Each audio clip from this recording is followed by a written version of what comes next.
1966 Topps. This is the USA Test variation, Bobby Orr. It's one of the most desired and coveted trading cards in the world, and the USA Test variation certainly has a draw, which most people who are in the hockey realm are very much aware of.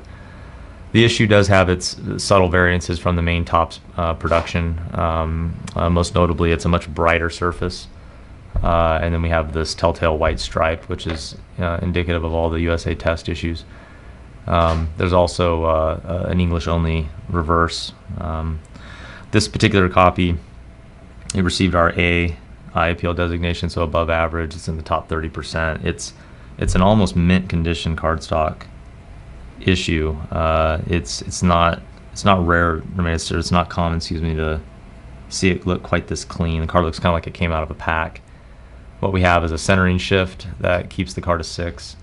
And really short of that, what we'd have is a card which could easily be 8.5 or even better. It's really a stunning example. Both front and back, it's just as fresh and clean as it gets.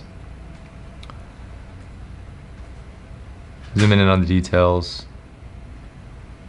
Corners and edges, as I mentioned, are very, very well preserved. Probably the weakest corner is this one, and it's still very sharp. Conservatively, 8 quality, I would say, but that's the only one that maybe isn't a 9.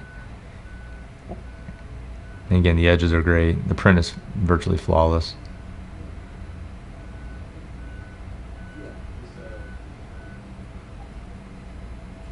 So if you're one of those collector investors who can tolerate a mild centering shift. Now, also worth noting that the centering shift being top to bottom, the eye appeal is not as affected as you would expect for a centering shift like that. It's why we still consider the overall presentation to be quite nice.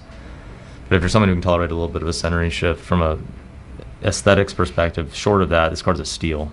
It's pennies on the dollar of what it would be worth, but just a couple points better centered. So really a special card, worth considering.